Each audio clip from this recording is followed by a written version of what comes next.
The good news keeps rolling for the Oklahoma Sooners because we had a great week. We'll talk about it here on the Sooner or Later Sports Show, a Hog Media production presented by Sleeper. That is Coop. I'm Jay. Thanks for pulling up here on the YouTube channel and listening. Wherever podcasts are download and listen to while you're here. Please wipe your feet and like, subscribe, rate, review. Give us 5 stars. You don't think we deserve it? Go ahead and just give us 5 anyway.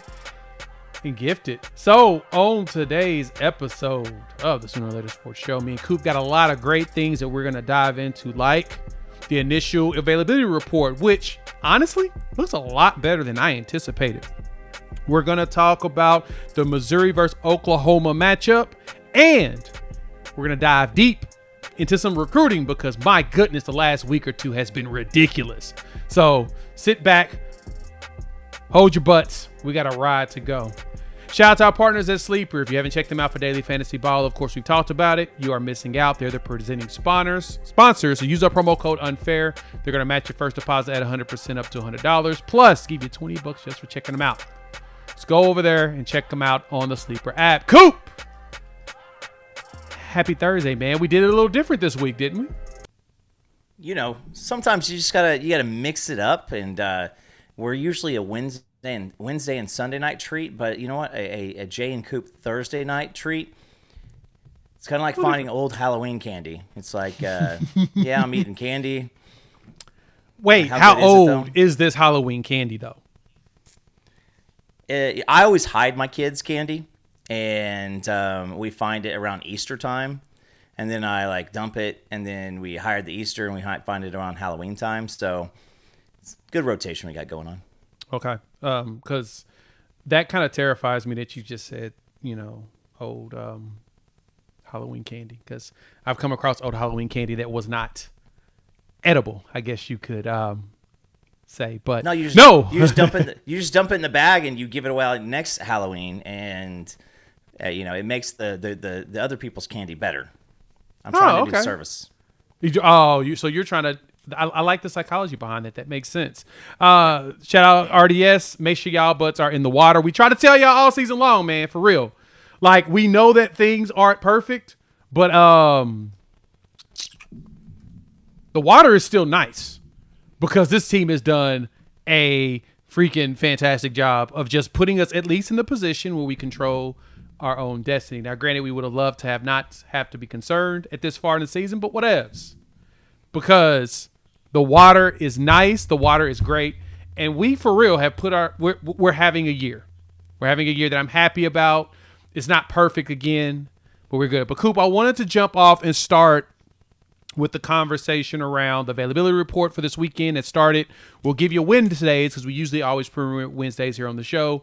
We weren't live this past Wednesday because I was traveling, but we'll do that first. I want to still talk a little bit about the post-Bama game moratorium, as we've been seeing a lot of weird takes.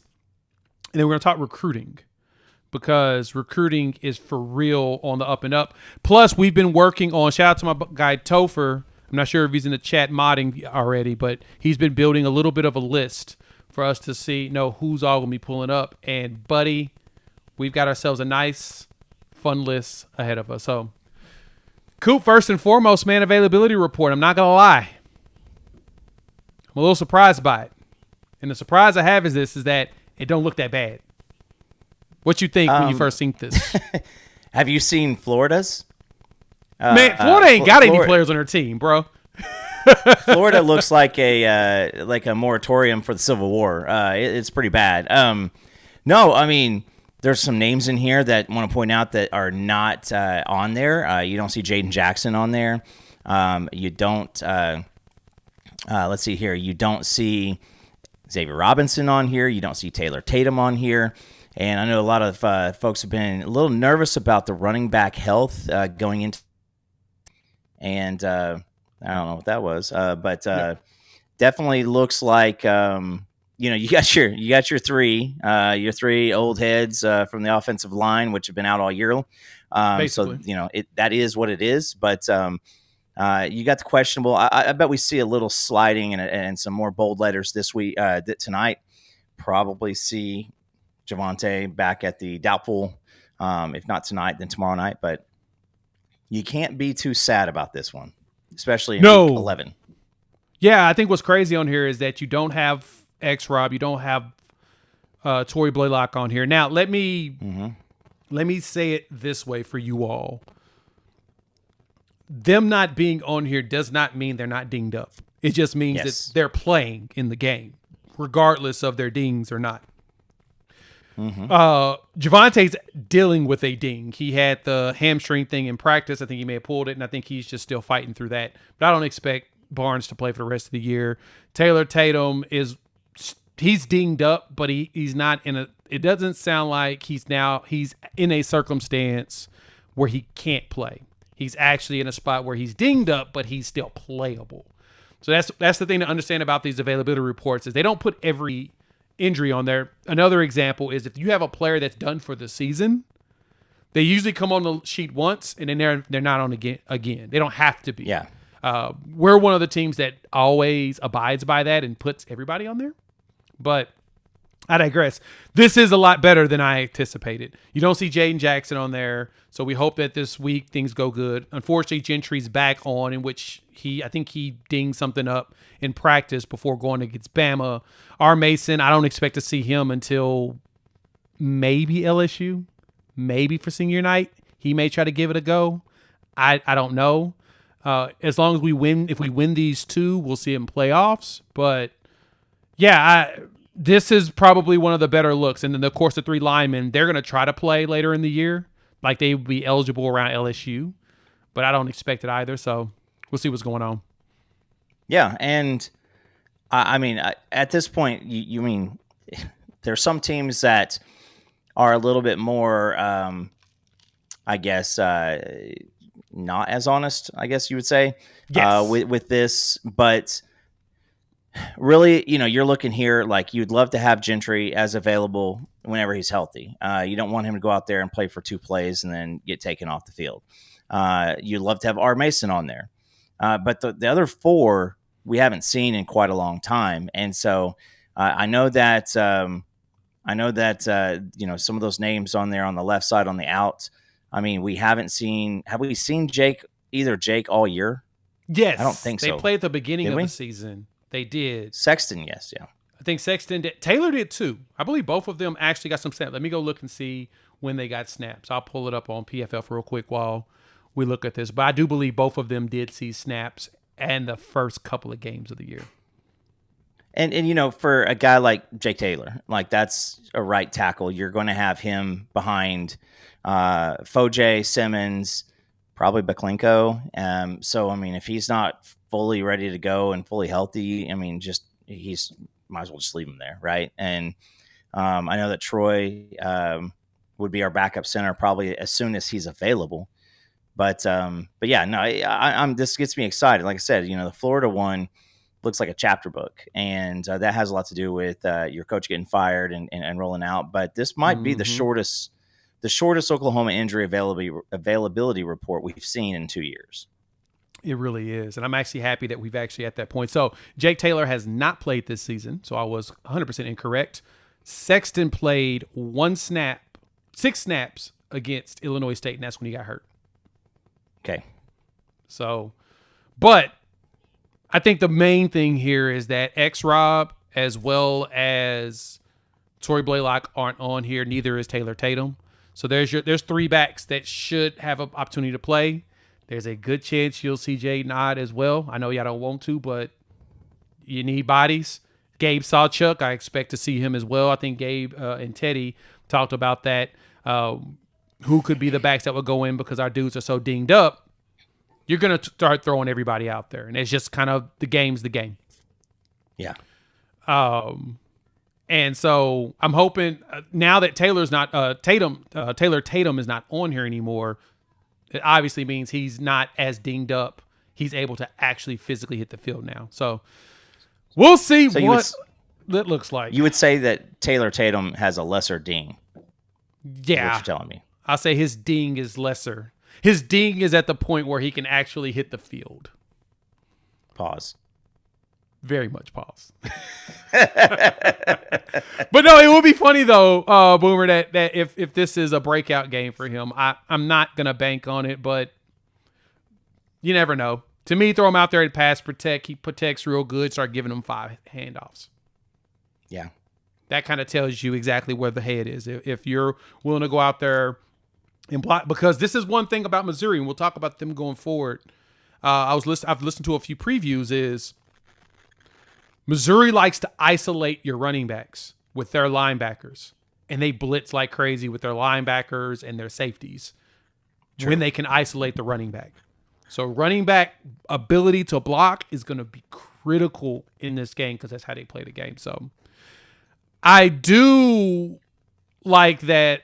Again, this looks very favorable for us. So we'll see what it looks like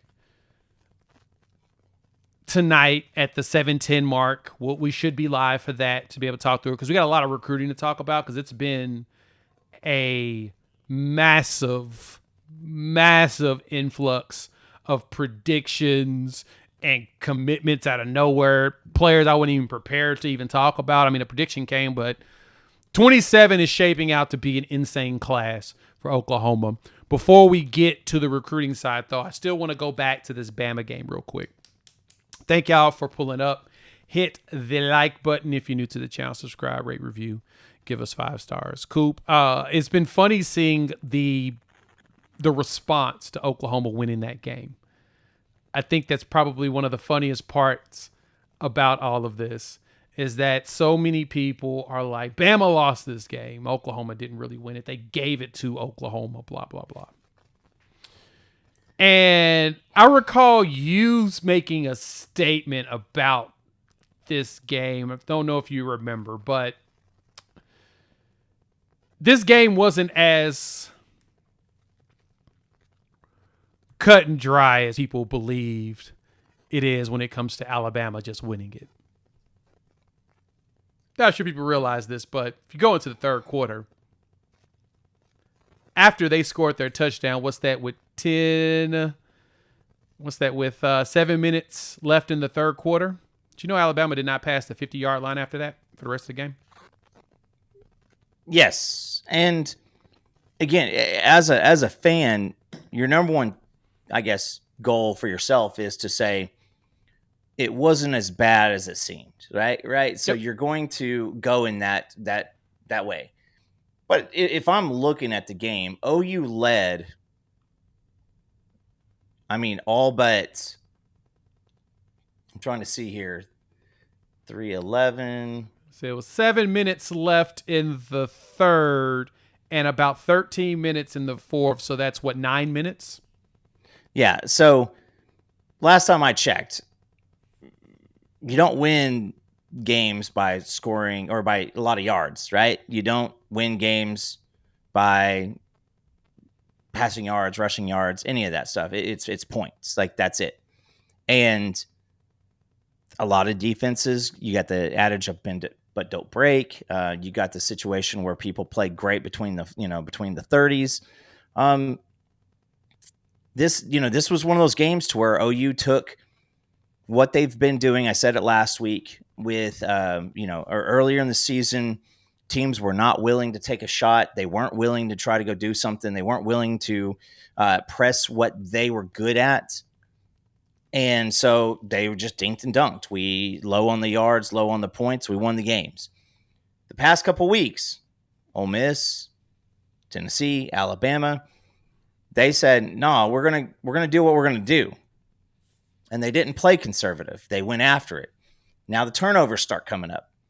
And so if you try to be aggressive against this defense, you're going to get yourself some yards, but eventually BV is going to get you. Yep. And I think that's one thing I don't think many of them understood on that. It's exactly that. It's BV's going to get you at some point.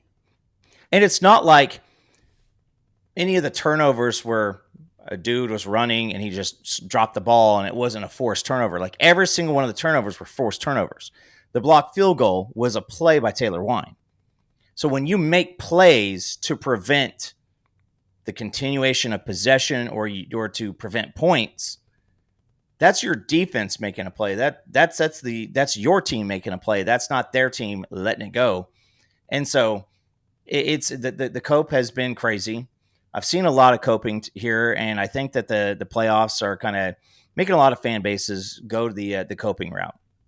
Whether it's the Bama fan who says, "Yeah, but we didn't, we should have won that game." Okay, cool. Then you should have, but you didn't. And now you've got other people saying, "Well, we should be ranked." Yeah, you should have, but you aren't. We should be in the playoffs. Maybe you should, but you aren't. Yep. So at this point, it is. I mean, I see the 8-2. That's what matters, right? And it's not like Alabama didn't have their opportunities. But when you continue, their scissor hands just always up in the middle of everything.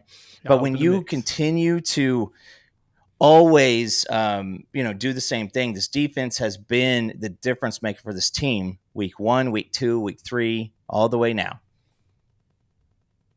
Jay, that's the makings of an elite defense. It is. And it's funny. I think for me, the conversation around Oklahoma and the fact that Alabama was able to outgain them in yards, truthfully, is a bigger testament to this defense's ability to force a team to go on long drives and not give up massively explosive plays. Now, we gave up some. Don't get it twisted. I'm not going to sit here and lie to you or gaslight you and say, oh, they didn't give up. No, they gave up some. But those drives had to be worked for. It wasn't those situations where we're giving up big plays and it's instantly like over, and then our offense is getting right back off the field. It was a lot of the back and forth stuff. But what was critical was this defense went out there and they closed the way that we needed to close. And I say that in the capacity of, like, there's a lot of cope. And I get why Bama fans are coping, because you thought that you were going to be able to go out there and just not only stop us from our offense running, because our offense has been terrible, but you were able to just go out there and dominate us on the offensive side of the ball. Statistically, it went well, but when you don't pass the 50-yard line after 7 minutes left in the third quarter, yeah, somebody get a defense that's respect. It's the only thing that bothers me about the defense is that BV does a lot of filling people out in the first quarter or two. So you can see that they're not locking them down immediately. They're kind of filling out what their game plan is. But we all know people go back to their habits and tendencies, and that's where that quote-unquote sign-stealing piece comes into play, where people try to say, oh, they're stealing signs. No, they know what you're going to do at a certain point. I love how the guys over at Locked On Bama was calling out I think it was one of the blitzes, and they were like, it feels like he knew what the play was. Yeah, they watch a lot of film. They had an idea. Everybody reverts back to who they are and what they typically do. That's what they do. You are who you are. You're human. And I look back, even the Tennessee game. I mean, they out yardaged us 456 to 351. I'm just saying, when you got playmakers who, again, Eli did what he did. He had to take that ball back 87 yards. It's not like it was a walk-in with nobody out in front of him. Like, that was a team effort. That was a work. Davon, that was a work. Yeah. You had Davon Jordan on the sack. Davon Jordan out poundaged by 60 pounds. He goes in. Kip from the get-go, Governor Kip Lewis of the state of Alabama. But it's you get guys, and Simpson had spent most of this year knowing that he had better athletes at wide receiver, and they were going to win at some point. Yep. Now you've got you got a true sophomore and a freshman corner, which said, "All right, I'm game. Let's roll." Challenge accepted.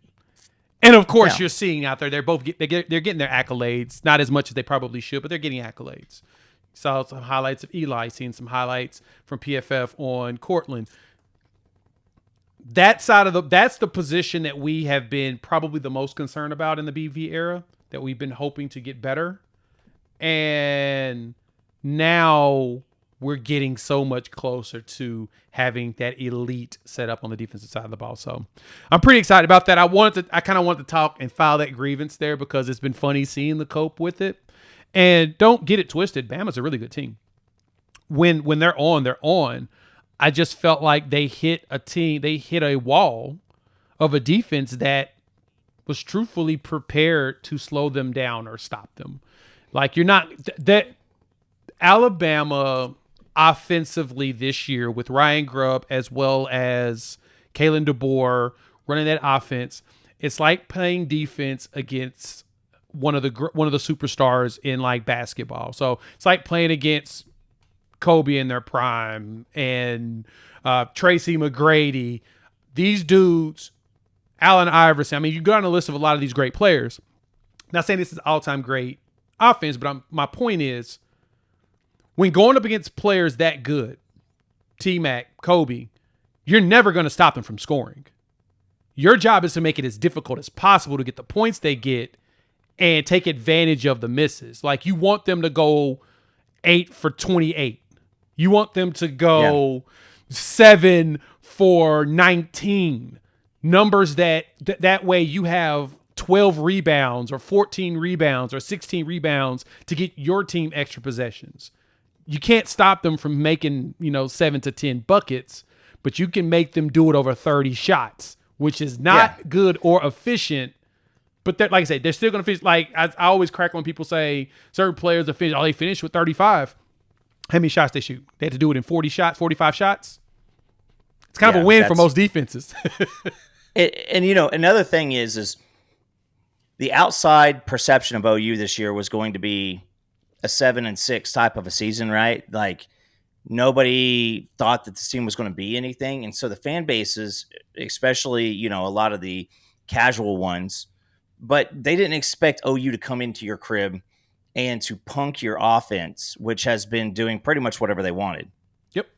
But Alabama has an issue, and I mentioned it at the beginning of last year, I mentioned it this year. They just don't have a running game. And it doesn't matter how elite of a pass game you are, eventually someone is going to shut that stuff down. They're going to. They're going to absolutely do it. As a Broncos fan, like I go back to the Super Bowl where Peyton Manning had the best offense in the league, like set the scoring record. They go up against Seattle in the Super Bowl, and Seattle had just a wrecking defense, and they knocked them off their block. And so I just say that because I think that nobody thought that, again, last year was a fluke, right? Last year, OU beat Alabama. It was a fluke. It was at their house. Now you come into their place. You shut the offense down. You lead 3/4 of the game, and somehow you're upset or you don't understand how it happened. Well, how it happened was you had dudes just swinging for the ball every single play. Yeah, exactly. So Oklahoma has a good opportunity this weekend to try to, I guess you could say, bounce that back because, we kind of need to take a little bit of the pressure off of our defense.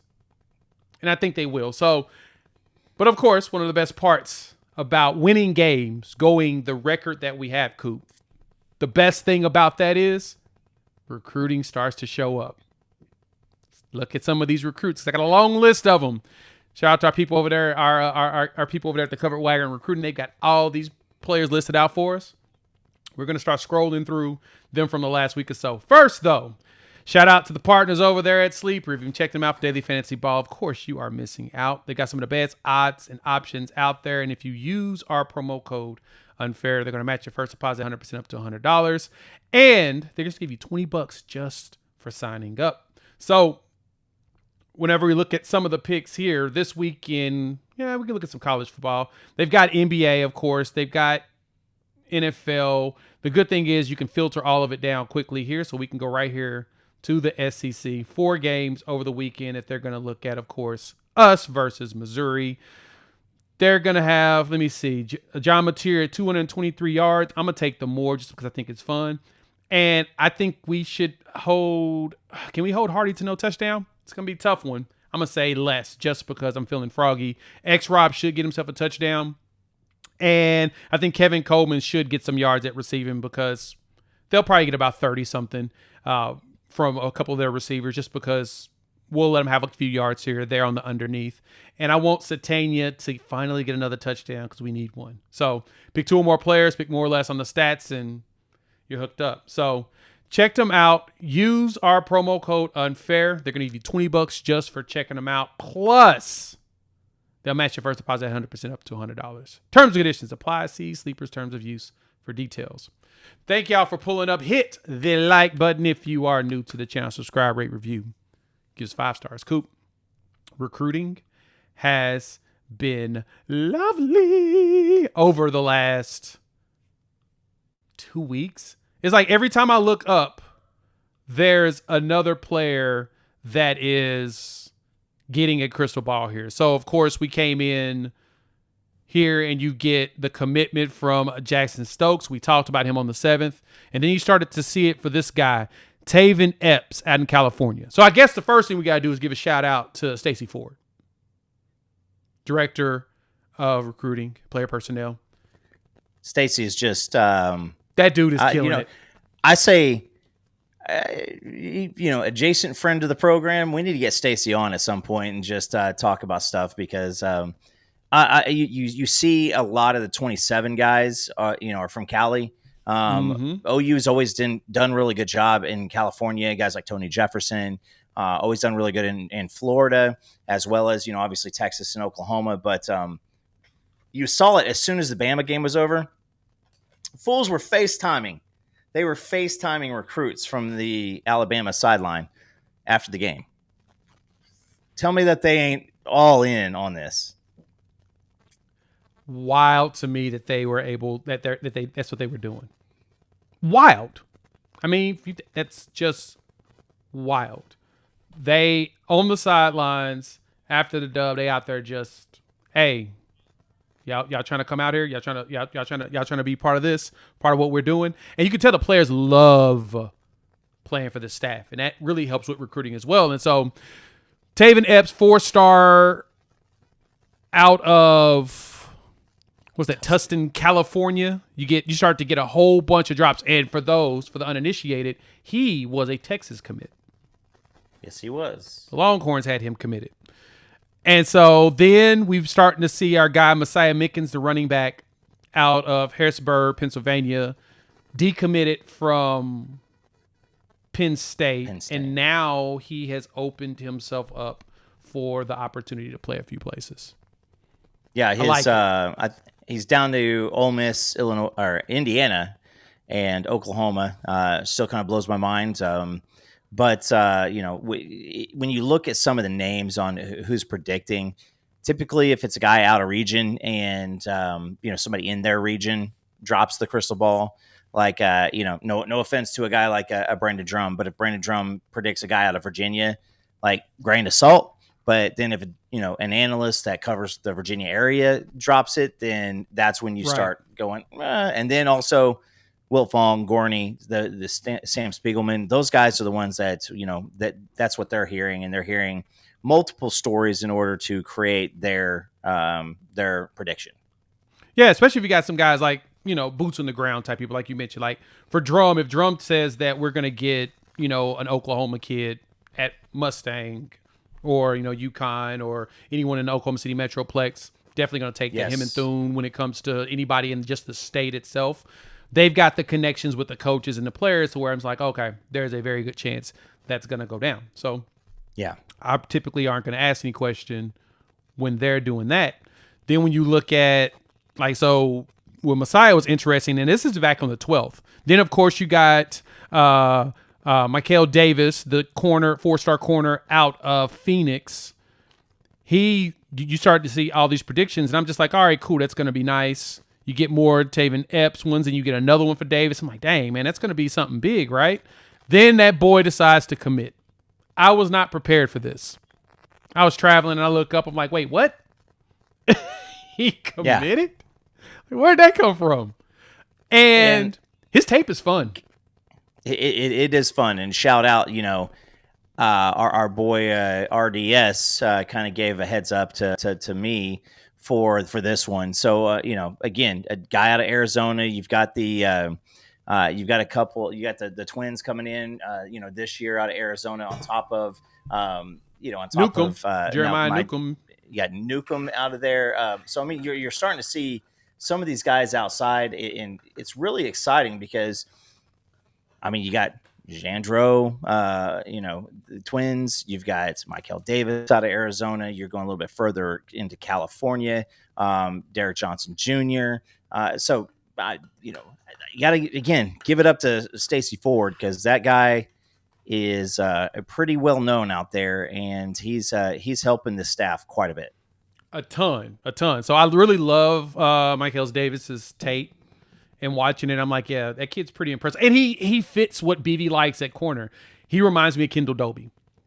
Yes. When Kendall was first healthy coming from JUCO, he hits people. He's consistent with getting contact. He can trail people very well.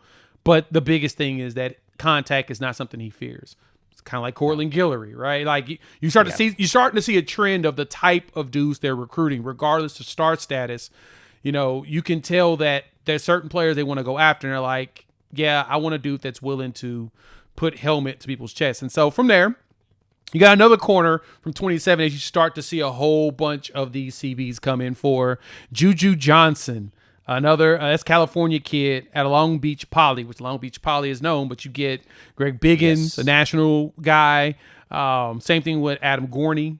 They are really starting to pick up some big time West Coast. They're bringing back the Cali Sooners mantra, and that's all really, to me, it's heavy on the Stacey Ford, because I know he has a ton of contacts and relationships out there. So you got 7 and 27 already. You've got Juju coming down here. Epps is, right around the corner. But again, this is another 5'10", 160 guy. Typically when you have any of these players coming in at this point, you've got not only Jim Nagy, you got Stacey Ford. They're going to bring up everything to Coach Fly, and then Jay's going to get a look at it, and he says, yeah, I can work with that. Yep. And so once you got the recruiting team out there working, the front office working, you've got the buy-in from the coaches. Jay, we saw this when Lincoln Riley's offenses were rocking, right? You could go out and get somebody elite from anywhere. You like a Jaden Hazelwood out of, interior Georgia. You have now started seeing this start coming through for the defense side of the ball, because, last year you saw a really good defense. This year you're seeing one of the nation's best defenses, and that phone starts ringing. You got a lot of stuff to kind of to pitch to these kids. I mean, next year you're going in. Oklahoma's probably, regardless of how the season ends up, Oklahoma's probably going to be preseason top 5 going into next year. And people are going to, people are seeing the proof of concept. It wasn't just like, oh yeah, we're kind of good last year. You lose Danny, you lose Billy. Now the defense is better. All right, so that'll play. Plus, Jay, freshman out on the field making plays. Freshman out there on the field, and that gets these kids' attention. I don't think people understand truly how big of a deal it is when true freshmen play and recruits see it. Like, you got multiple freshmen getting some sort of time on the field, and their mind is, oh, so you're telling me if I'm good enough, I'm going to get a chance to play. Like, you will let me go out there and play. That's what you want. You want them in the mindset of, I want an opportunity to play as a young player. Let me get that. Then you got, of course, you add in there, we get another prediction. What was that? Yesterday on Messiah Mickens, and that's when he put out there that he is going to, and that's a 26, so another running back to add with DeSephon Walker. You're going to probably revamp that running back room up, add some more young backs. There's another one right there. Jaden Pettit is one that just gets me excited. The wide receiver that he shot up a lot up the charts. Yeah. 6'4" wide receiver out of Florida. And he's like a top, I think 247 now has him as like top 100. Rivals hasn't moved him up fully yet. I expect him to be a top 100 player for them, but he's a top 200 consensus composite 4-star player. That's massive for what Oklahoma is trying to achieve. And He'll be one of those that'll come in and say, I'm going to take somebody's spot. Nobody has owned it yet. I'm going to walk in. I'm going to learn the playbook, and I'm going to take over. That's beautiful right there. And another thing I want to point out too, Jay, none of these kids, it's not like we're battling Sam Houston State and UNLV and stuff like that. Like every single one of these guys we've gone over, they've got offers from Alabama, Ole Miss, Ohio State, Penn State, USC. Every single one of these guys have legit offer sheets. And like a Jaden Pettit, dude has shot up. And this is almost a 200-pound, 6'4" body. So he's got a college body ready to come in right away. Not coming in at 6'4", $175, and you're hoping that you got to get some LBs on him. Like this is a dude who can come in and probably mix it up, like you said, and try to go take someone's job. And the let's go ahead and say it. The competitive depth is definitely needed when it comes to offensive receiver because we don't see a lot of guys rotating in and out. Not right now. I think as they get everybody in on the playbook and in depth on the playbook, you'll start seeing more of that. But yeah, there's some complexities to go with that. And so more juju, of course, populates. Then you get this one from Sam Spiegelman, which was pretty fascinating. Markel Ford, 6-foot safety out of Lancaster, Texas, Mesquite, I think Horn High. This kid's good. He's 3-star, but his tape, different. He is another. He's another safety, another one of those Brandon Hall safeties that y'all really like. Let's just put it that way. When I watched him, dog, I'm like, oh, I see why we're after him out of the Dallas area. That's a Brandon Hall special. Jay, how crazy is it? Let's go back to the LSU playoff game. We have who we have running around at safety. And since then, you get the emergence of Billy Bowman. You get the 5-star and Peyton Bowen. You get Reggie Powers, Michael Boganowski coming in, Omarion Robinson, Marcus Wimberly. You have this massive swing in the safety room. I mean, look at it. Peyton Bowen, he's on coverage during the Eli Bowen interception. He makes the deflection at the end of the game against Alabama. Yep. I mean, safety has gone from can we have somebody who just doesn't look at the back of dudes' jerseys to this has become a room. And so you got to give all the flowers to Brandon Hall because it's just dude after dude after dude. Omarion Robinson's played a lot of snaps this year. I don't know if everybody's realized that. Wimberly has not yet, but you've got a legacy and you've got the stack of safeties, and they're bringing in guys who can stay back there. And they're also bringing in guys, and Markel Ford's one of them, that I think that he's probably going to watch Reggie Powers and have something to say in that cheetah area also. I could totally see that. He looks like the build of a cheetah, and again, he's a hitter. So I think it's time to shift this. Let's talk about some of the visitors that's going to get us excited, and then we're going to preview the game this weekend because we're going to look at some of the advanced numbers. And me and Coop's going to talk to you about why we are very much, high on the Sooners doing something. Let's do that. Pay a bill first. Before we keep going, let's talk about our partners over there at Sleeper, our presenting sponsor for the channel. We have to give them a shout out. If you have not checked them out for Daily Fantasy Ball, you are missing out. They're more than just season-long fantasy, and they've got some great promos and options. Like right now, if you use our promo code UNFAIR, they're going to give you $20 just for signing up.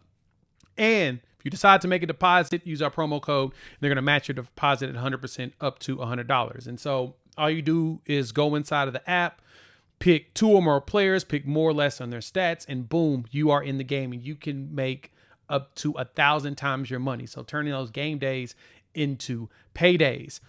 Also, inside the app, cool stuff. They show you live stats. You've got a chat function so you can chop it up with folks about the biggest plays and the biggest players at the time. So if you want to get into the action, you have the opportunity. Use our promo code UNFAIR. They're going to match your deposit at 100% up to $100. And new users, $20 just for signing up. No deposit is needed, so doesn't hurt to try. Terms and conditions apply. See Sleeper's terms of use for details. Thank y'all for pulling up. Hit the like button. New to the channel, subscribe, rate, review, give us 5 stars. Of course, got to pay these bills around here because we love our presenting sponsor in Sleeper. Coop. Visitors, the line is getting nice.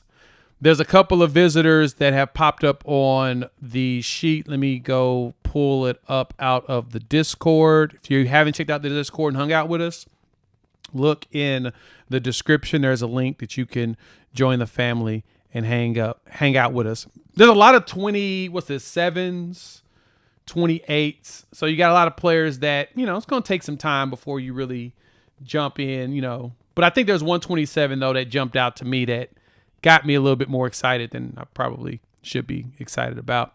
But it's this legacy right here.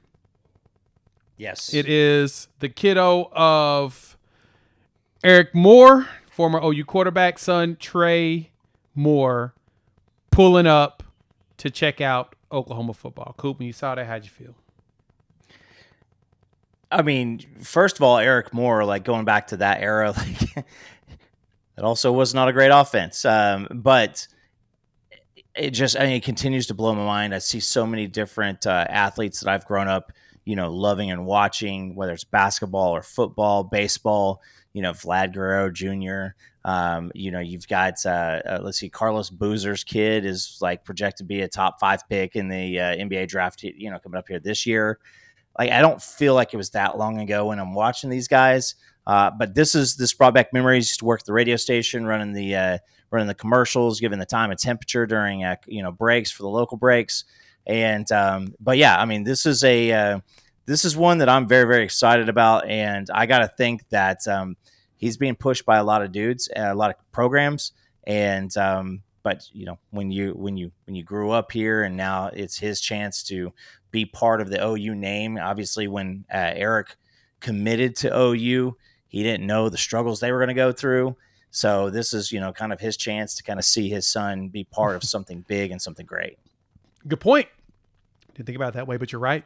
But this is an opportunity for him to see some big stuff. And yeah, I am ready to see what this kid is made of. The visitor list for that game is going to be big. And so, I mean, you've got, like I said, you've got a lot of 20, what's that? A lot of 27s, a lot of 28s coming out. The 26, really, the biggest one is Dane. What's that? Bathurst, the linebacker out of Indiana. Him, Markel Ford, probably the 2 biggest names in there. And then, of course, some of our current commits are going to pull up. I'm intrigued by Dane. When I saw him decommit and I saw that he said that he was coming to visit, he got my attention. And I think that he's going to be, he's a bigger, bigger linebacker. He looks like an edge. He plays a little bit of edge. He's listed as an edge on 247.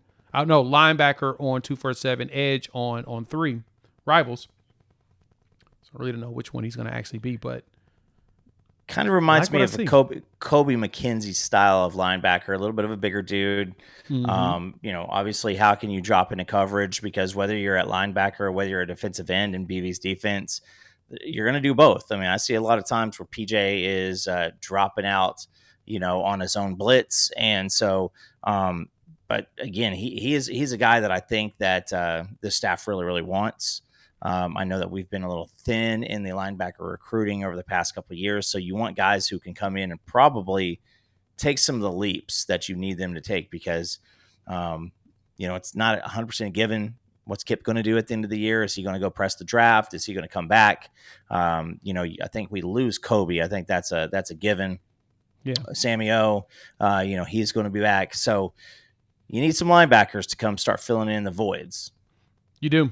And that's the biggest thing. It's you're going to need to refill that cupboard and make sure you're ready for next couple of years, 27, 28. You want to have some dudes that are seasoned up and ready to play or whatnot. But then we got to look at this game coming up, though, Coop. We've got, about 20, 30 minutes before the availability report comes in tonight, and our plan is to be here for that. So let's jump right into the Missouri and Oklahoma matchup. So we got the advanced stats up. Thank y'all for pulling up. Hit the like button. New to the channel, subscribe, rate, review, give us 5 stars. I love seeing all y'all in here. We see everybody with the hays and the highs. Hey, what's up? Hey, everybody. Love you all. Thank you for always supporting the channel. We're seeing lots of growth, and we're just about 100 under 20,000 subs. So tell a friend, tell a foe, hit the sub button, and join the family. If you haven't subbed and you're watching us on a regular basis, what are you doing? We're trying to keep this bad boy purely free. Besides the ads that we get from our sponsors, hit that. Go ahead and sub. Help the people out. So, Coop, when we look at this, though, I know everybody's probably wondering what the heck does all this stuff mean. There's a lot of numbers and stuff in here. There's a lot of advanced metrics. There's a lot of raw numbers. And I think what jumped out to me, shout out to our guy, Stats by Popo. That'll be his name forever. I'm not gonna change from that. But when I look at the numbers in this game, though, Coop, Missouri does not have a bad defense. Like, their defense is actually solid. They're one of the top defenses in the conference. Like, when you look at the comparison numbers here, they're not us, but they're good. They're a top 30 defense in college football easily. So we're going to have to work for any and everything we do on the offensive side of the ball. But I saw this great question that popped up in here, which I love. And I've been starring some of these, and I kind of rolled by it, and let me go pull it real quick. What's your thoughts on Jaren Kanak running some running back? I mean, I would like to not have it be a scenario that we had to do. You know, how many years ago was it? I think we went up to Iowa State on a Thursday or Friday night game. I think it was a Joe Mixon year. Joe got suspended for, I think, getting grumpy about a parking ticket. Not that Joe ever got himself in any other trouble, but we ran. We ran one of the fullbacks as the lead runner that week. I would like to see, obviously, Rob and Torrey get out there and go do their job. But, you know, at this point of the year, people are banged up. You're kind of in a, what do we do? How do we stretch out the health of these guys going into the last 2 weeks at home? Potential playoff options after that, because you got to win these next 2 games if you want to have that other conversation. So if you bring a Jaren Kanak in, I'm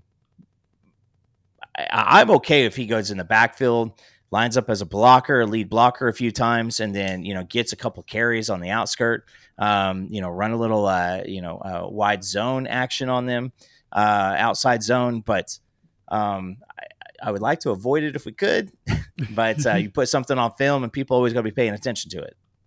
No, I mean, that's a very good point. And again, I would like to avoid some of that, but at the same time, you know, if you got to do it, you got to do it. I would prefer not, like I said, not to play them as well, but you know, things happen. Yeah. But Dimitri Flowers. Yeah. Thank you guys. Appreciate chat. Yeah. Yeah. And I like this point. He could be our Taysom Hill. That would be some funny stuff. But no, and he did play that in high school. So it's not like it's a situation where it's too foreign, but it is foreign here at the collegiate level. The good thing is our availability report is showing that we've got a lot of people that's going to be able to play and being available. But then this is where you've got this one. Like, I love that modern day caveman, Andy Bass. I don't know how healthy he is yet. Remember, he tore his ACL for the second time in the other knee. It was the other knee, or was it the same knee? No, other knee. Other knee. So yeah, he's got some unfortunate ACL spots. But if he is healthy enough, you may see it. Tatum should be back. He's not showing up on the list, which, like I said, we'll see if there's been any changes tonight at 7:10. So in exactly 20 minutes, we will pull them up. So stick around and we'll pull up that report again. But this is where that gamesmanship stuff is coming into play from Missouri. So somebody pointed out in the chat, but Pete Thamel did post here that Bo Pribula is expected to be upgraded to questionable on the availability report. He's medically cleared to play. It'll come down to a coach's decision with player input on how he looks, feels in order for him to play at Oklahoma. This is funny to me because it's 100% gamesmanship. Do you want a dude that is coming off of a pretty gross ankle injury First game to be against one of the better front sevens in college football. If only we had a game to where we could look back at a dude being gone for a couple weeks and coming in against a tough defense to really determine if it'd be a good idea or not. If only there was an example. If only there was one example, Coop. Listen, like his maneuverability in the pocket is a big piece of who he is. That's a big piece of his game, Jay. And so if you take that away, I mean, it's not like dude was out here slinging 300-yard passing games, week in and week out. Is he older? Sure. I mean, but he's got similar starting experience to Zellers at this point. I mean, just by a few games, because he wasn't playing at Penn State last year. And so has he been in the system for a little bit longer? Sure. But I don't understand it. Like if Bo had been the starter last year at Missouri and, been tossing for 280, a game, like I'd understand this, but he's a scrambling guy. Like that's the thing that he needs to do. So yeah, 100% gamesmanship. I don't know why you do this, because if you're going to leave it all on the field or whatever, sure, but are you really going to? I mean, because there's one sack, and that ankle gets twisted again, and now, I mean, you don't have him for the spring. I mean, it's going to be a while. Yeah, you don't want him to be gone, especially if he's going to be back next season, wherever Drink is coaching at. He's most likely going to play there. So, yeah, I'm saying that because we don't know where the heck this man's going to be. There's a very good chance this dude could show up as one of the coach of one of these openings here in the SEC. There's 3 jobs open right now, and then Missouri's going to be open. There's a very good chance, and that's exactly it. It'll probably be like Mateer versus Texas. The bigger difference is that he's only got the ankle, and he has to run, and planting to throw is going to be painful. So I know that he's cleared. He's medically cleared. It's going to be the question is, what does he look like in real life scenarios? So. And it's 100% gamesmanship, because you got to go back to the player mentality portion of this, Jay, because if you have a situation where Zellers has not, it's not like Zellers has been going out there and then just looked like cheeks. He's been okay. So you put an injured guy who, well, that's obviously nice to say that he looked okay, because I don't think he's been pretty bad. I mean, he's a freshman, right? And he's gone against some decent teams here recently prior to Mississippi State, and they didn't even need him in that game.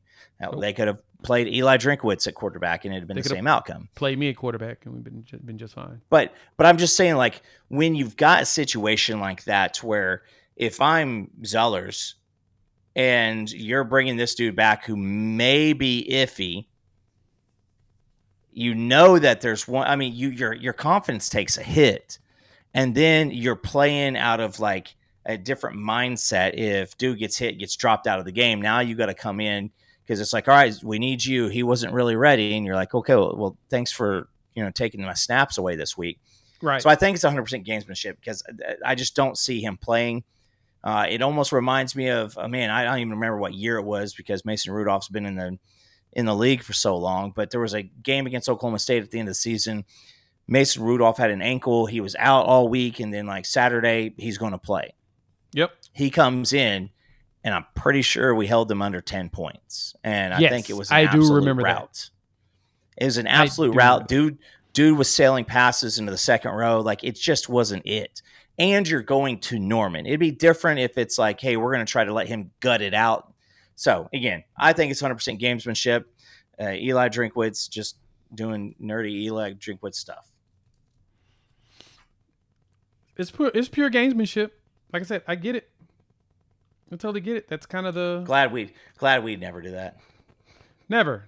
No clue what that is. Like, that's not something we'd ever do ourselves. But yeah, that's exactly what we're getting out of this, is purified gamesmanship. But so our defense versus their I mean, of course, the most important thing here is Ahmad Hardy's got to be stopped. Their offense, they have 2,400 rushing yards this season. Not just Ahmad Hardy. No, their running game, their entire running back room and run game in general is just absurdly talented. It's good. Hardy has 1,300 yards rushing so far. Jamal Roberts is 583. Then, of course, Bo Pribula is one of the running backs because he was a runner at 200-something yards. Same thing with Marquise Davis is another running back. So you've got 4 players with at least 200 yards rushing, but mainly Jamal Roberts at 500 and Ahmad Hardy at 1,300. Remember, Ahmad Hardy ran for 300 yards last week against the Mississippi State. The number 16 rushing defense out of 16 teams in the SEC. I mean, isn't that because of Hardy himself? Didn't he help create that scenario? If they were 15 before, that's about the ceiling of where they were. Right. But yeah. I mean, it is. You got to stop Hardy. Hardy reminds me of Ramondre Stevenson. Like that's who he reminds me of from OU times. Like a dude who, if you give him a cut, they're a big outside zone team. They run it really, really well. How you beat outside zone is penetration. Just like the old school days with the Texas Tech air raid. How do you beat that with these quick throws? Interior line penetration. Yep. It's a lot of penetration for one's ends. But that's how you stop that is you got to get in, you got to disrupt, because if you get out in front, and we've seen David Stone do this in several games. So I'm doing it against Michigan. So I'm doing it a couple times versus Alabama. You get in there and all of a sudden David Stone is supposed to be getting picked up by a pulling tackle. Mm-hmm. And instead he's in front of the tackle running. Those things don't work out. Ahmad Hardy, I think he had 58 yards against Auburn, had 52 yards against Alabama. Alabama's the 14th rushing defense in the SEC. It's still Alabama. They got athletes, some of it's scheme-wise, but there are a lot of games where at Texas A&M, I think he had just over 100, but I think most of it came when the game was already over. So he has been stopped several times. He has been slowed down, and I think that the entire game, this is the open, shut, closed book. If you let Ahmad Hardy get started, it's going to be hard to stop. Extremely hard to stop. And that's just because they're talented. Yeah. Yeah, once they get going, man, it's it's going to get hard. I think I was listening. I actually fell asleep. Sorry, Gabe. Sorry, Teddy. But I was listening to them, and they were bringing it up to the fact that like what makes that outside zone so difficult for them is the fact that if you guess right or wrong, it could be the difference between a big play one way or the other. And so you got to play assignment sound. Your defensive ends got to, they got to keep the lanes. Your run fits have got to be good. You've got to fight through some stuff. The gist of this game is Missouri's number one strength on all phases of the ball matches the number one strength of our defense in all phases of the ball. And so you're coming in. I got to think that BV, whether it's Pribula or whether it's Zellers, he's not going to be worried about the corners. So he's going to think, all right, so I can leave those guys out on an island. And I've got my defensive line. I've got my linebackers. I probably have one, if not two safeties, maybe my cheetah available. Right. So you got to think that that's it. Now, where I can concern Jay is, does Drinkwitz watch some of the tape and see that tight end sneak play and maybe do a little play action where you're going run with Hardy, and then all of a sudden you pop one of those things where a tight end pops out. Now, Norfleet, really, really good tight end for Missouri, but he's been banged up quite a bit all year long too. Well, the problem you have with that, you got to have somebody to throw the ball. And I don't know about Zola being able to throw it against our defense. Now, here's the thing with that. Our defense better be ready to knock down, intercept, something on that. There's no excuse this week for a tight end to kick our butt again. We have the players and the bodies to it. It's all about awareness of where these players are. If you understand where they're going, you got to make sure that you do a good job on that part. But it's going to be interesting because now 3 of the big plays to the tight end last week came from gimmick plays. Yes. One you have a quarterback trip and fall and a running back fall with them at the same time. That's still funny to me. I went back and rewatched that. I'm like, wow, I didn't catch that the running back fell with the quarterback at the same dang time. That is hilarious. Now, I think that the running back was the intentional, and I think that Ty Simpson actually did trip coming out of there. And it could have been hilarious because if he would have stumbled and fell down when that play was called, it would have looked like a touchdown celebration where they dropped a grenade. Like, because Jan Miller went down and he just like fell down. And then Ty Simpson, I think, actually did get stepped on and stumbled out. So, but again, we've shown a lot of teams that the tight end can hurt us out of certain situations. And Jay, it's been 2 weeks. You got some shenanigans between Ole Miss and Alabama. If Drinkwitz starts it, does BV have something where he has got that thing situated? Because some of those plays, it doesn't matter who the quarterback is. Some of those plays that tied in had nobody around him. So as long as you get the ball near him. But like I said, North Fleet has actually been pretty banged up all year long. He's going to be playing. He's going to be going, but he's still not 100%. Nope. And so the other thing that's going to be critical in this game is we've got to wrap up. You got to tackle. There's no hits in this game, no hit stick stuff. No. It's going to be tackle, tackle, tackle. If you're not tackling, you will not survive this game. Starring your questions, so keep them going. We'll probably do some questions right before we pull up the next report. But on top of that, offensive side for us, it's really going to be continue to build upon what you've been doing week over week. Keep building upon Mateer getting more confidence in either the thumb or the knee or whatever it is and throw the ball deep. You've got guys that are getting open. You saw some zip. That pass to Satania on the sideline where he broke the tackle of the defender, like that's the second time he's done that. Actually the fourth time he's done this season. The Michigan one is the one that comes to mind every time. He did that exact same thing, ran down and threw it to Satania up the sideline. This one breaks it, runs to the sideline, and just rocket right to Isaiah Satania. To me, that rocket pass he threw to Satania is the rocket pass he should have thrown to Giovanni Gibson in the end zone for the touchdown. Yeah. When he tucked and then pulled it back, if he would just threw it really hard right there, Giovanni's wide open. Hit him in the numbers. That's a touchdown. Prospector, I see your quote and I appreciate it. Yes. No, Jay, it is like, I will say that Missouri's defense has had some issues with Isaiah Satania type of receivers, fast guys, really, really good in the slot, really good in the open field. You got to think Keontae Lewis is probably 100% ready to go. Yep. I think he ran just a few snaps last week. I think he was in a one passing play, and I've heard more than one person, and obviously saw in the all 22. He's just kind of standing by himself out in the middle of nowhere, waiting for a football. And so I think that there's a lot of opportunity on offense, and I don't think it's a Ben Arbuckle thing. It's definitely not a wide receiver thing. It's definitely not an offensive line thing. It's a John Mateer feeling comfortable in himself thing. 100% all it is. Maybe coming back home, you don't have the ringing going on. I mean, hell, you go to Neyland, you go to Bryant-Denny. Those are two really, really tough places to play. Neyland's one of the worst places to play at night in the United States. Bryant-Denny, we just stopped the nation's longest home winning streak. So maybe coming back home, John says, you know what?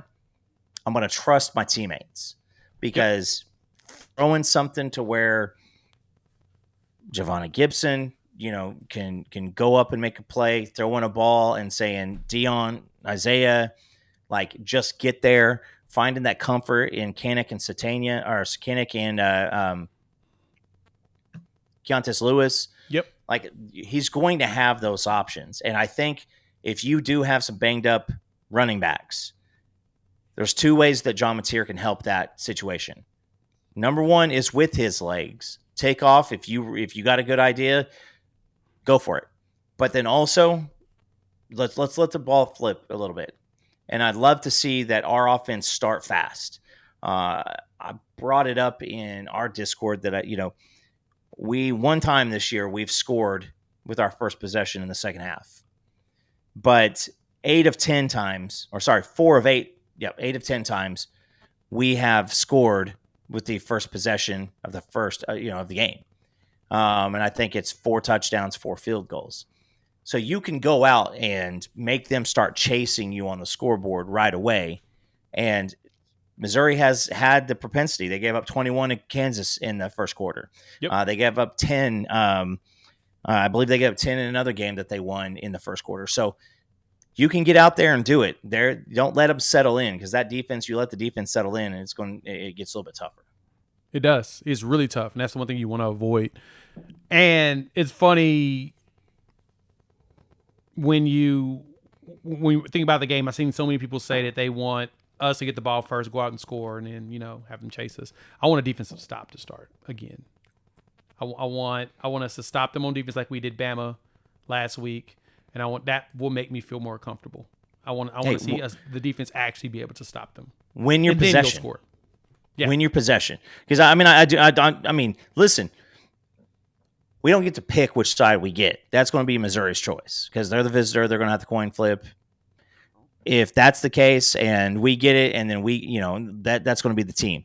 If we come out on defense and you go 3 and out real quick, and if it shows that Ahmad Hardy is having any trouble getting any type of running room, all of a sudden, why are we here again? Like, what are we doing? Like, what's the point here? Just getting in and out of the game. This will be a fast game, and I think that the only thing that's going to extend this game is probably going to be TV timeouts. Yeah, because it's going to be a lot of running, a lot of clock going. Not very many enough completed passes to keep the clock going all the time. And so, yeah, for me too. And then on that last piece on the offense, there's a couple questions in here I wanted to answer. I think one player, as we're talking about, like Keontae Lewis going out there, you're going to have Giovanni Burks as well as Satania, Jermichael Carter, J-Mike. And actually, Arbuckle mentioned him during the presser.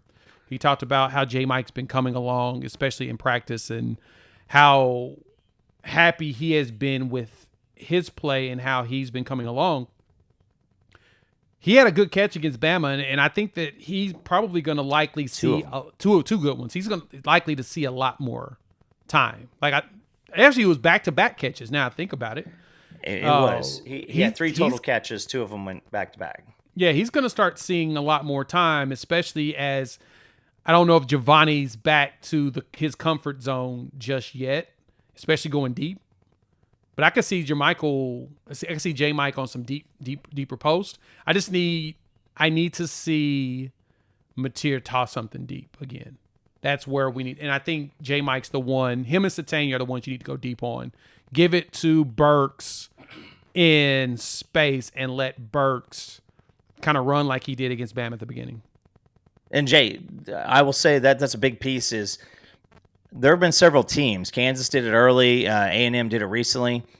Missouri has issues with a lot of the fly sweeps and the jet sweeps with the wide receivers. Yep. They are they have a point that they need to get to, and they take off.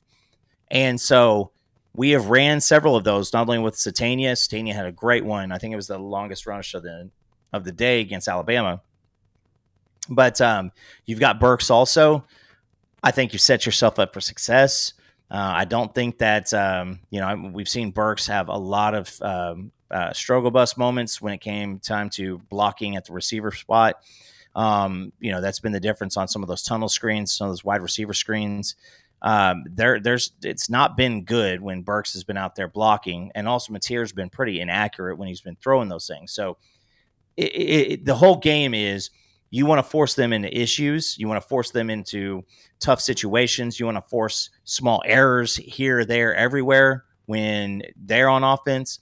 And on our offense, Mateer has to be crisp. Like when you have a back shoulder throw, you've got to throw a good throw. When you've got a timed route, you've got to let it go on time. He made some comments earlier this week about just his ability to trust the offensive line. They scrambled out of the pocket. I always bring it up. Like I'm a show me state of mind. Like, you're going to have to show me. Like, I appreciate that you can say it while you got a bunch of reporters in front of you and not 300-pound dudes running down on you. You got to do it in the game. And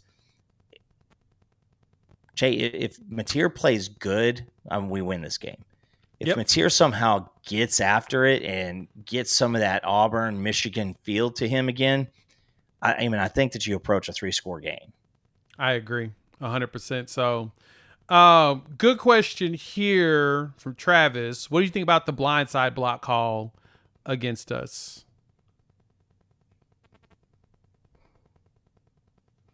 It was stinking. By the rules, it is what it is. I just feel like on a play from the line of scrimmage, not after an interception, not after a fumble return, but from a play from the line of scrimmage, if you are crashing down and somebody lights your top, that's on you. You got to keep your head on a swivel. I hated it. By the rule book, it was accurate. I mean, he hit him in his chest. I thought it was terrible, but it's whenever we do something good, we get hit with it. But like you said, it's one of those deals to where you're going to get a flag, but the coach ain't going to get after you. Yeah.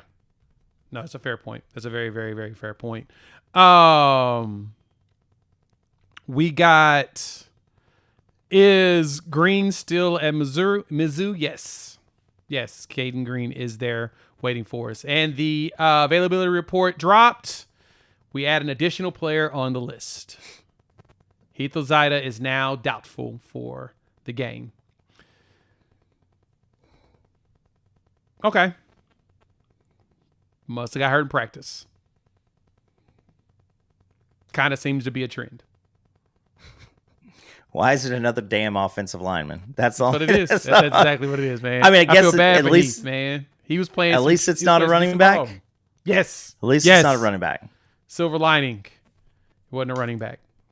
So in this case, it appears that he's most likely not to play in this game, but that still leaves your starting lineup on the line. They're done practicing for the week. So unless somebody trips and falls, we're good.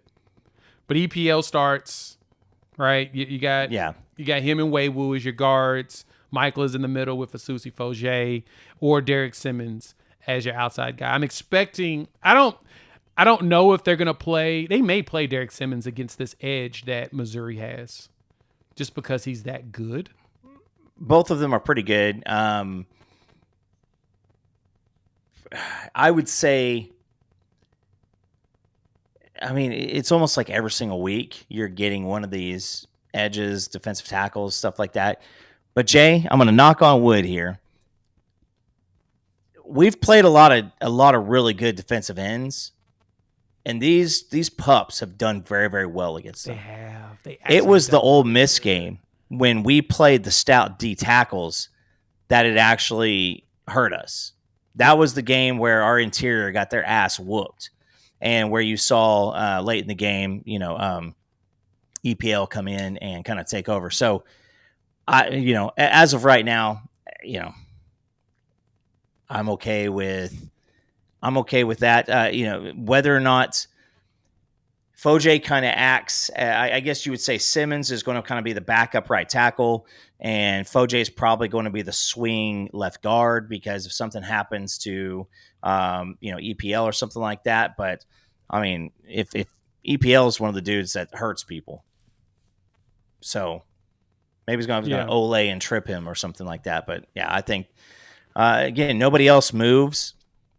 On the Missouri side, was Pribula, he was doubtful, right? And now he's questionable? Yeah, he's moved from doubtful to questionable, and the expectation is that he'll be a game-time decision on. So as Pete Thamel has reported, he'll be a game-time decision on game day, and they'll try to decide if they're going to trot him out there. What is the weather? It's going to be about 64 degrees. And a little wet, right? I think it's going to rain Thursday and Friday. So today and tomorrow. Yeah, it was raining. It was raining here. It was pouring here today. So I know that. I'm wondering how much rain we get tonight. I'm looking now to see if there's any precipitation in the rain forecast. Not much, but it's going to be nice weather. But yeah, it's going to be an interesting one, dog. Well, you want to talk the jersey selection for the game. Yeah, we went that's a popular. Some people hate it. Some people don't have an opinion. There will be moisture on the field, and in this point, so the moisture on the field is, it's not a good thing to have a quarterback that's got a messed up ankle or anything trying to run around on that field. Even though the field looks beautiful, I'll give it to our staff. They've done a fantastic job this year. This year, the field's been much better than it did last year. It really does. It's so immaculate, so immaculate. But hey, I guess we fired the guys from Oklahoma State, I guess. There you go. But yeah.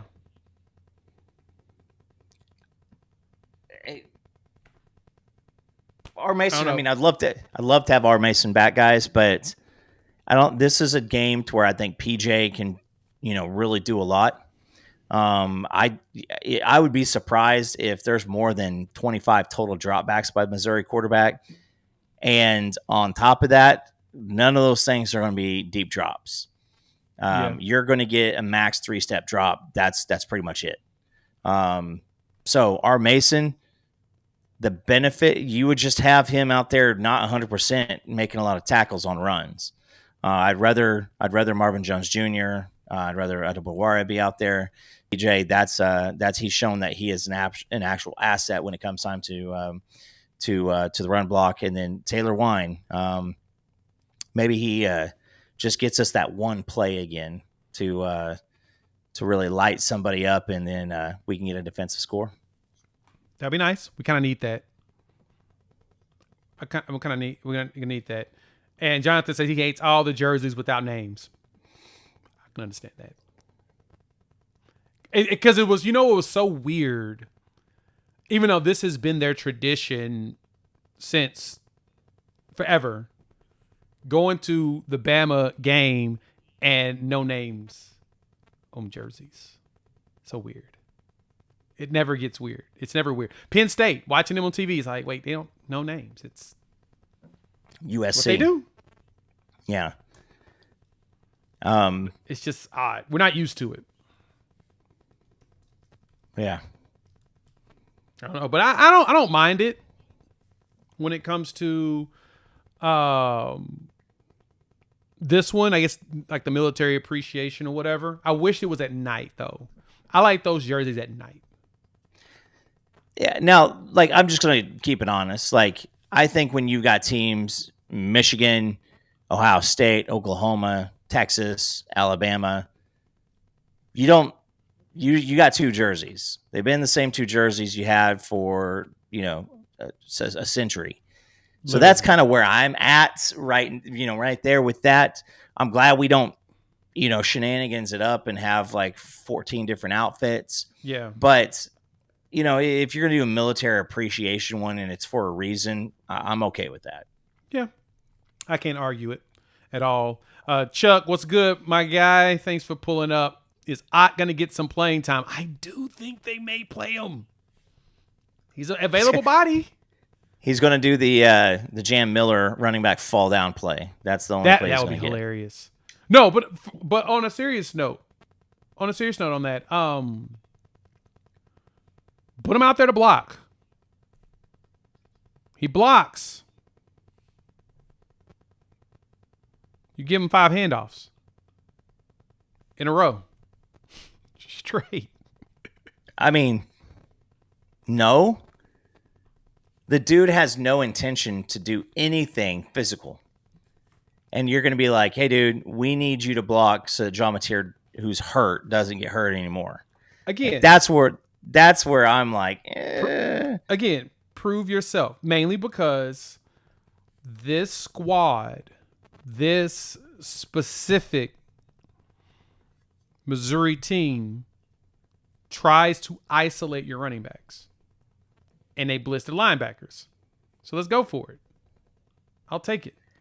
I would be more okay with in the backfield, motion him out, do the dummy screen, and that way he's right next to the sideline and he can just walk the rest of the way when he's done. Yeah, no. I mean, yeah, I'm very interested by that. Let's see. Urban. Can we just add some crimson pants with white stripes, white helmet, crimson face mask? I want the white. I want the what's it, the Bud Wilkinson ones. That's what I want. Those were fun. Did we wear the awesome? I think one of St. Bradford's first years, we had those, and we played somebody, and we put a thumping on them. And I remember that being good. Maybe in the Miami game. I can't remember which one it was, but I just remember Travis Wilson catching like 2 touchdowns in it. Get your memory on, Jay. I know. I'm blanking here. But, I mean, no, the question is, can you trust? I don't know, but at this point, I may as well go ahead and tell them go. Show me that you want it. He's got to prep for the NFL draft anyway. Show the NFL you want it. The NFL draft. You better get the WNBA here at the same time because I think he's got the same shot. I mean, yeah.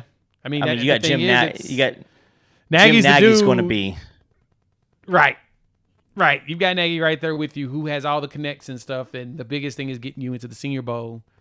Get out there and show that you want to do it. Show the effort, show the work, compete. Hey, Jim, we're kind of interested in Jay Knott. What do you have to say about him? Nagy's response is going to be, who? And they'll be like, all right, thanks, Jim. Yep. That's it. All right, Jay, last one here. Who do you think is in chat, let us know here. Who's going to be your leading rusher, leading receiver for OU? In this game? Mm-hmm. Rusher,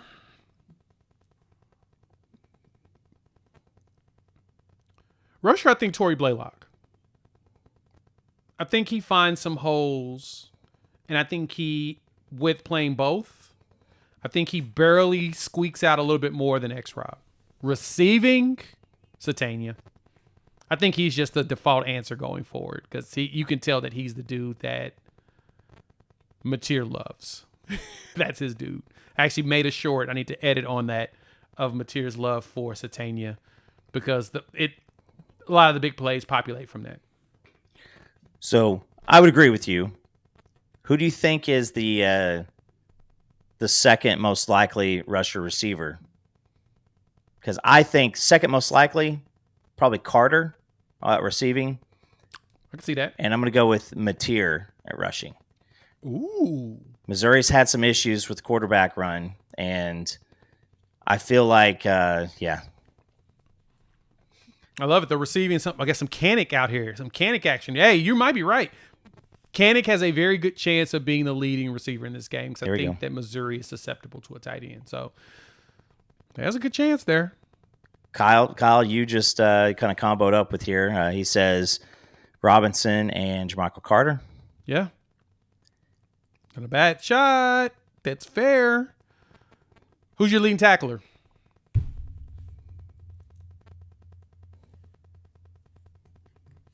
I know. See, I'm going to say Reggie Powers. Ooh.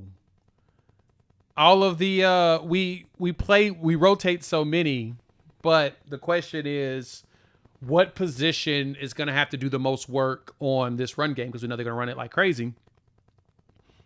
I'm gonna give it to Kip. I think Kip's gonna once again be the leader. I think Kip's gonna be Kip that too. Dude.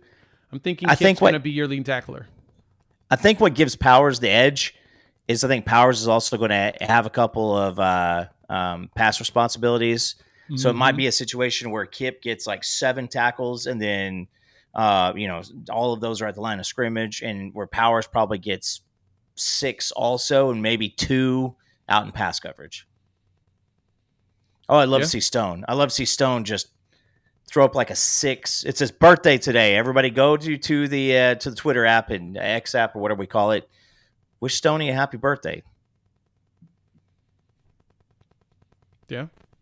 Get him a win and the leading tackler for the game for his birthday. Go for it. All right. Who gets the most tackles for loss?